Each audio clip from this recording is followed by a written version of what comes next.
A high school shooting throws Kentucky into the national spotlight, leaving several students injured, 2 dead, and 1 in custody. All is in place as Vet City officially begins the search for a new city manager. And the nominations for the Oscars have been announced. We'll take a look. From WBKO, your hometown news leader, this is 13 News at 5. An early morning shooting at a Western Kentucky high school turns fatal, claiming the lives of 2 teenagers. Good evening, everyone. I'm Gene Burke. According to officials in Marshall County, the 15-year-old accused shooter was apprehended at the school. We have been following the story all day, and we're going to go live now to Benton, Kentucky, where Darby Bean has been following the situation as it continues to unfold. Darby. Thank you, Gene. I'm here in Marshall County. The Board of Education building is behind me here, and then further down this road is access to Marshall County High School, but the access to that road has been blocked off all day long. There are several different police lights and cars down there that I've been able to see, but no reporters or media have been able to access that school building because of the shooting there earlier today. There was a press conference held here at the Board of Education building. Officials say that 19 people are being treated for injuries. There were 14 people with gunshot wounds. 2 of those people have been pronounced dead. They also say that 5 people were taken to the hospital with non-gunshot wound related injuries. This is 13 News at 10.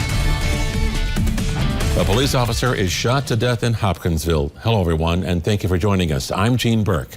Now a manhunt is on for whoever shot and killed this officer. There's been an officer-involved shooting in that area. Suspect is going to be a James K. DeCourcy. Authorities say an off-duty Hopkinsville police officer was driving his personal car when a man pretending to be a policeman pulled him over and shot him just after 5 o'clock this evening. Police are now looking for 34-year-old James DeCourcy in this fatal shooting. DeCourcy is described as a white male, 6 feet 1 inch tall, believed to be driving a stolen 1997 Chevy Z71. From WBKO, your hometown news leader, this is 13 News at 6. We're just moments away from tip-off of the National Invitational Tournament semifinal matchup between WKU and Utah. Hello, everyone, and thanks for joining us. I'm Gene Burke. We go to Dalton Godby right away, who's live on campus, where students have gathered to watch the game. Dalton, just how excited are these fans getting to be? Boy, they are excited, Gene, and we've got a couple here with us. It's me and Brian Webb from our partners with Commonwealth Broadcasting, ESPN 102.7. But with us, we've got a couple students here. Josh, who's a grad student, and we've got the unnamed red towel guy, maybe the unofficial mascot of WKU, if you will. But we'll start with Josh. Josh, being a grad student, you followed these toppers all season, and what a season it has been for these guys. What are your thoughts on this team? It's been a good season. They've played hard. Guards have played hard. The bigs have played hard. I'm just excited to see them still in the tournament and still playing hard and still trying to win it all. It's not stuff that you just put back together overnight. Oh, God, Panama City, there's nothing there, nothing. I never seen nothing like it, nothing. It was sad. Where are people gonna live? They have no jobs now. And God gave me the strength to get the door open, get her on the door that we were pushing open, and the sheet metal based on my head so I can protect her from the wind and everything. Michael struck Florida's Panhandle as a Category 4 hurricane, the latest on the tropical storm, coming up. From WBKO, your hometown news leader, this is 13 News at 5. Hurricane Michael, now officially the 3rd most powerful storm to ever hit the U.S., has reached the Carolinas as a tropical storm after tearing through Florida and Georgia. Hello, everyone. I'm Gene Burke. And I'm Lauren Hansen. So far, Michael is being blamed for at least 6 deaths and leaving nearly 1 million people across 5 states without power. ABC's Elizabeth Hur is in Panama City Beach, Florida, where cleanup is underway. This is the view from above of Mexico Beach, Florida. Next on 13 News at 6, a new attraction opens at Lost River Cave. Darby Bean tries out the new flying squirrel zip line. When we come back. Speaking of Mike, he joins us now. The Tops are not the only news buzzing on the Hill. A big figure in the Lady Top success is leaving, and Mike is here to tell us about it. Well, it's the old saying with news, when it rains, it pours, and you're absolutely right, Gene. Michelle Clark-Hurd was a very influential part of the success of the Lady Toppers basketball program for years. So was this a surprise? Yes and no. And after a very successful 6-season run on the Hill coaching her alma mater, Coach Clark-Hurd has left WKU to take the head coaching post at the University of Cincinnati. So, Mike, what is Greg Collins' reputation coaching-wise on the Hill? Solid. As far as X's and O's, most people say he's a genius, real likable guy. The dynamic with him and Michelle Clark-Hurd, two peas in a pod. So now that they're separated, you kind of got to take a wait-and-see approach. But people will like him just like they've liked Coach Clark-Hurd. As many continue picking up the pieces from Hurricane Michael, some have driven by that damage as they head toward other areas. One of our WBKO Gray Television sister stations in Florida had their reporter drive to another location. But in the process, he stopped to look at the damage to one fast food joint. Take a look. All right, so we were about to pull out of Crawfordville and head down toward the coast. Where we've been doing our most recent live shots was Azalea Park, which is a stone's throw that way. According to deputies, Selmir Saranovich violated a domestic violence order when he broke into a woman's home and assaulted her today. When he was later found, he sped off, then left his car on Grisson Road and ran away. If you have any information about where Saranovich may be, please call the Warren County Sheriff's Office at 270-842-1633. Thanks so much, Shane. It was a big day for the partnership between the University of Kentucky, Western Kentucky University, and the Medical Center of Bowling Green. Today marked the official opening of the UK College of Medicine Bowling Green campus. The effective partnership between the three entities has been crucial to bringing a 4-year medical school to Bowling Green.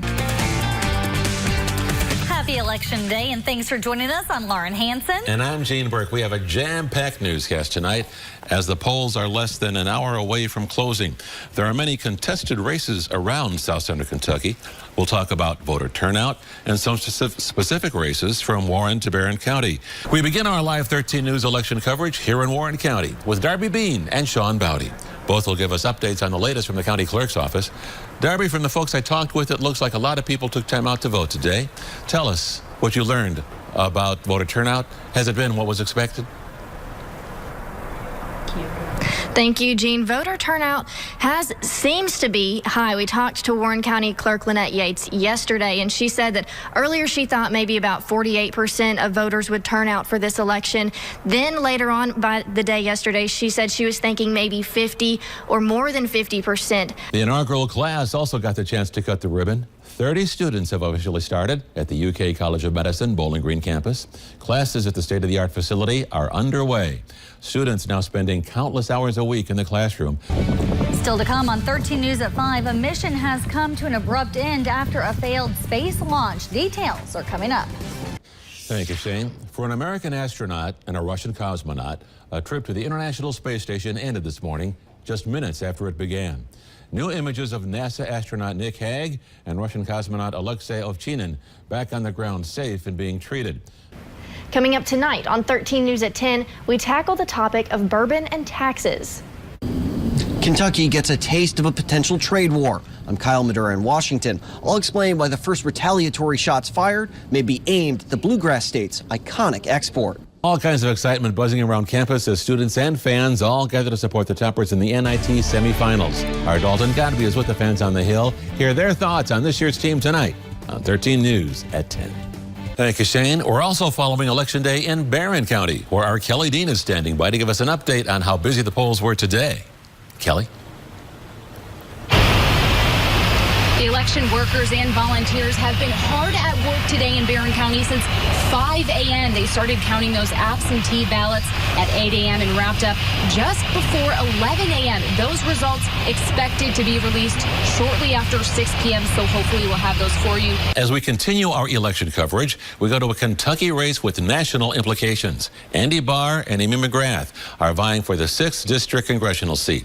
They stood alongside their constituents to cast their ballots in what has been a race race to the finish line. And many may be wondering what happens once the votes are cast and the polls are closed. Last night we explained what happens after the tabulations begin.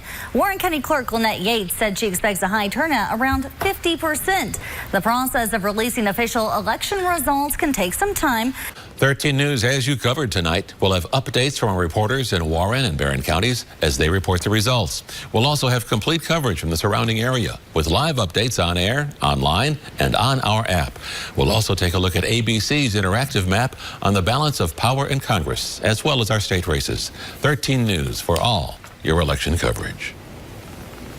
On this election day, we wanted to hear your thoughts. So on our poll, we asked if you're voting today.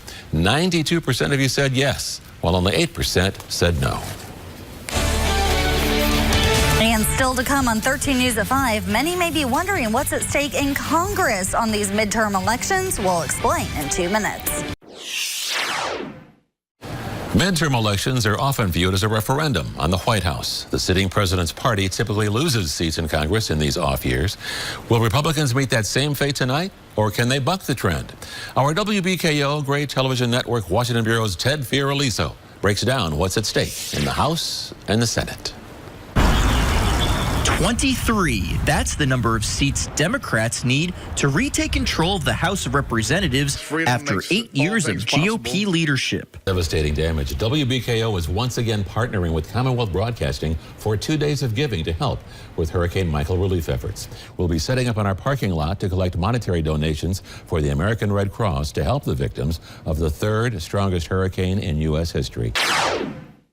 Now to that gymnastics bombshell rocking the sports world. The U.S. Olympic Committee is moving to shut down the organization that oversees all U.S. gymnastics. That's in the wake of the sex abuse scandal involving team doctor Larry Nassar. ABC's Maggie Rulli has the latest. Right here, one of the Olympics' most watched sports. Darby, did she say that she feels like she experiences any additional challenges working as a woman in law enforcement? She said she didn't. She said, you know, she's been with the Bowling Green Police Department for about a decade, and now that she's going to the Western Police Department, she said that she feels very well respected in the community, very well respected within the police department, and she's really excited for this next chapter. And she said it's also important to mention that WKU has hired 6 female officers within the last 15 years. 3 are arrested in Logan County on active warrants and drug possession charges. Officials say on January 9th, the Sheriff's Department went to a home on Dennis Road in Russellville to serve a warrant. When authorities arrived, they found multiple people on the premises with active warrants, and during the investigation found methamphetamine, cocaine, marijuana, and several items of drug paraphernalia. Officials arrested Shelley Bray on 4 active warrants. Among additional charges, Garrett Mallory was in the driver's seat of a car in the driveway along with his 8-month-old baby. Next on 13 News at 10, we show you how a Rockfield couple with special talents restores discarded horses to find forever homes. That story in 2 minutes. Officials in Bullitt County need your help locating a missing teenager.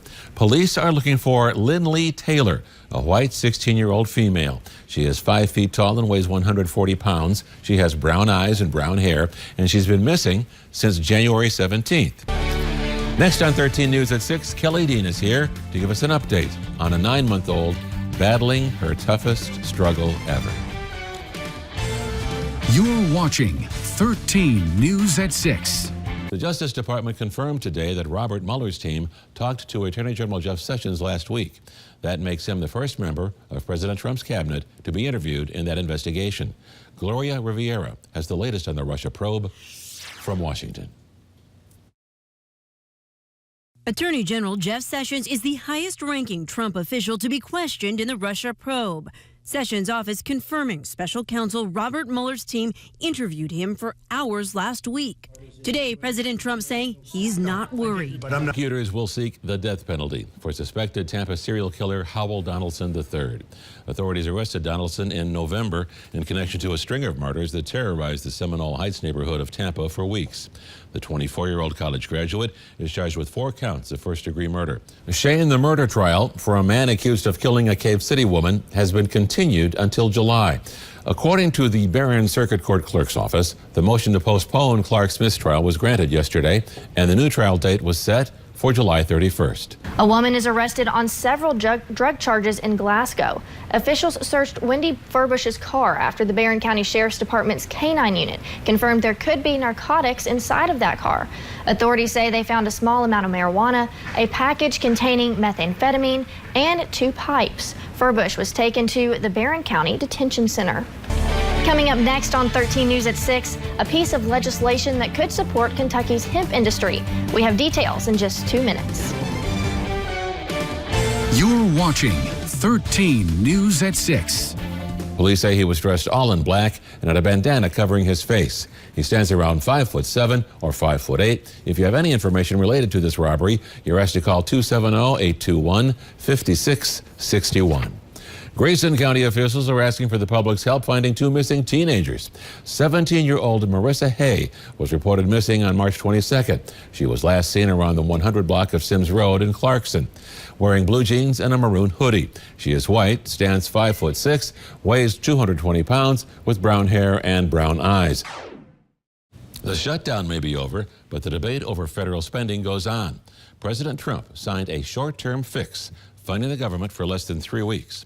The bill ended the 69-hour shutdown and reauthorized children's health care for 6 years. The ACLU says Bible literacy classes taught in some Kentucky public schools may violate the Constitution. The American Civil Liberties Union reviewed how several school districts taught the classes before sending a letter to the State Department of Education requesting the development of teaching guidelines. The ACLU's review found a majority of school districts do not offer the classes. Those that do appear to ride the line between studying the Bible as a work of literature and studying the Bible in a devotional manner. The letter advises the Education Department to review the classes to ensure they comply with the Constitution. Now at 6, it's the Bowling Green Hot Rods opening day, and our entire sports department is at the ballpark to preview the big game.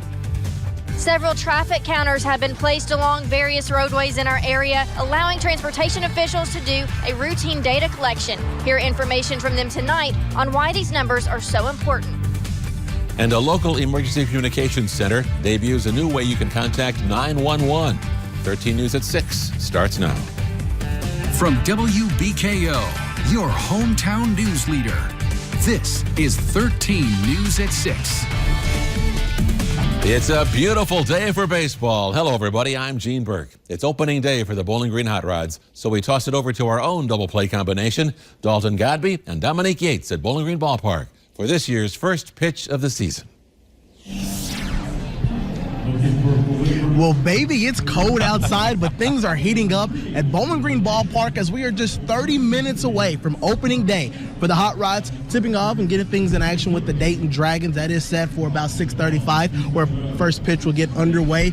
Now, Dalton, we were kind of walking around the concourse, hanging out before things got going, and you can already sense from the fans, because of some of the new players, the new manager, there's plenty of excitement from this ball club. Oh, yeah, Dominic, like you mentioned, as we walked around and talked to a couple of different fans, boy, they are excited for this new season. Now, the Hot Rods are back here warming up with us. They've even got some new uniforms they've been wearing. We talked to one fan today who actually is decked out in an entire Hot Rods uniform, says he's been to the past 5 opening days for the Hot Rods. He doesn't even live in Bowling Green, Dominique. He's an Owensboro native. Senate Majority Leader Mitch McConnell and Kentucky Ag Commissioner Ryan Quarles announced a plan to introduce legislation in the U.S. Senate to support Kentucky's hemp industry earlier today. Reporting as part of our WBKO Gray Television Network, Hillary Thornton has details on the legislation. The Senate Majority Leader making a stop at the state's Department of Agriculture, announcing his plans to introduce a bill that, if passed, would legalize industrial hemp as an agriculture commodity, removing it from the list of controlled substances. The village of Zermatt in Switzerland had a snowfall so heavy that visitors and residents were trapped as roads were blocked. People there posted on social media as a way to contact the outside world. One user on Instagram posted a video later saying his only way out was by helicopter. Bill 73 passed the Kentucky Senate with a unanimous vote and would eliminate the state's non-traditional instruction program in 3 years. The program lets schools send work home with students during snow days, so the day does not count as an absence, and the school does not have to make it up by the end of the year.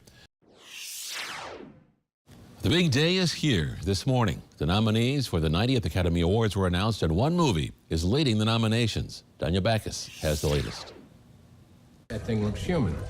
The Shape of Water is leading the race for Oscar Gold with 13 nominations. But I'm really excited about tomorrow night. WKU plays in the NIT semifinals. Yeah, Darby and Shane, there's only 8 teams right now left playing college basketball. 8. WKU is one of them. And they are one of those 8 teams playing thanks to their superb performance. A U.S.-based company is aiming to do what has eluded so many. Find Malaysia Airlines Flight 370. It was headed from Kuala Lumpur to Beijing when it disappeared in March 2014 with 239 people on board. Earlier this week, we brought you a story of a Bowling Green couple being accused of child abuse. Police now confirm the man is facing additional charges. Bowling Green police arrested Cynthia Orr and Brad Gerke after a nearly 2-year-old child was found vomiting with multiple bruises to the face, chest, and back, and trauma to the genital area. The child is in critical condition in Vanderbilt Children's Hospital. Officials have since learned of the extent of the child's injuries, including a lip laceration that had to be repaired by surgeons and a rectal prolapse. Gerke is facing additional assault charges. Dalton Godby is also in Barron County and has been talking with voters all afternoon. Now, Dalton, what are people saying is bringing them to the polls today?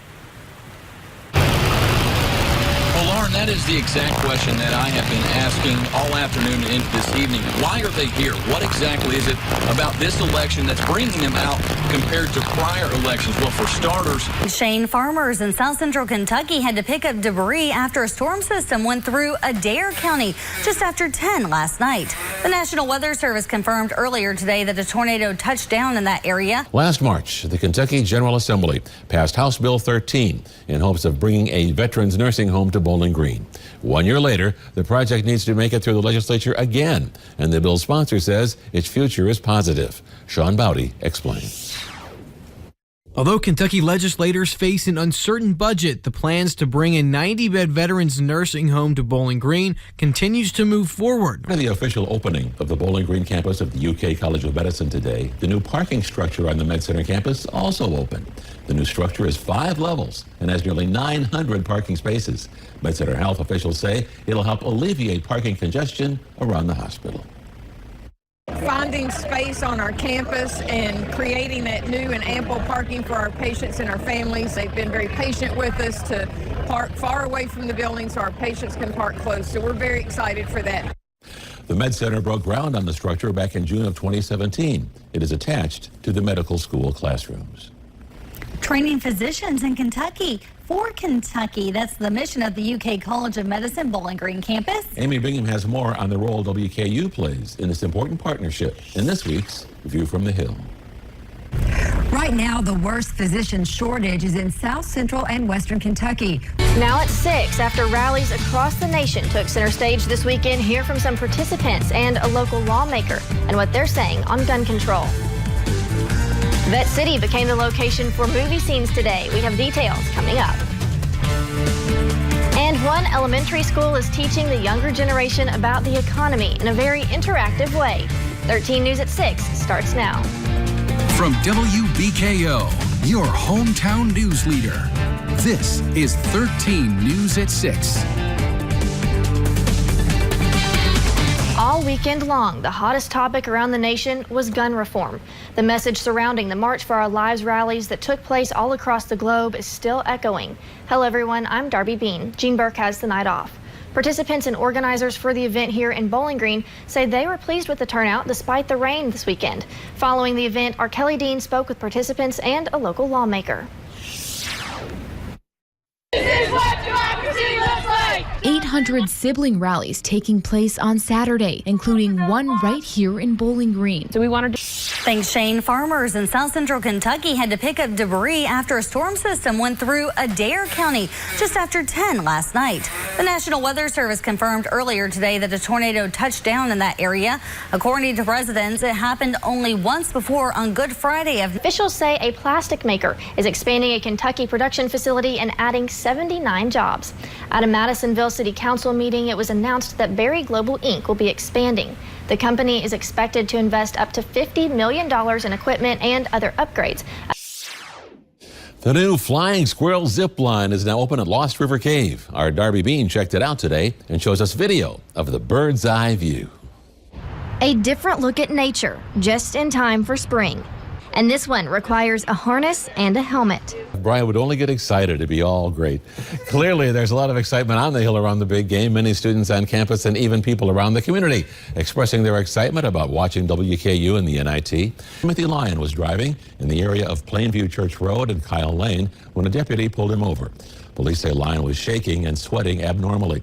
The deputy asked if he could search the car, and consent was given. Folks said it adjusted its privacy settings on Wednesday, making it easier for users to secure their accounts. Today marked Vietnam Veterans Day, a day dedicated to commemorating the sacrifices of Vietnam veterans and their families. The men we spoke with described their homecoming far from the war as a stark contrast from the way they're viewed and treated today.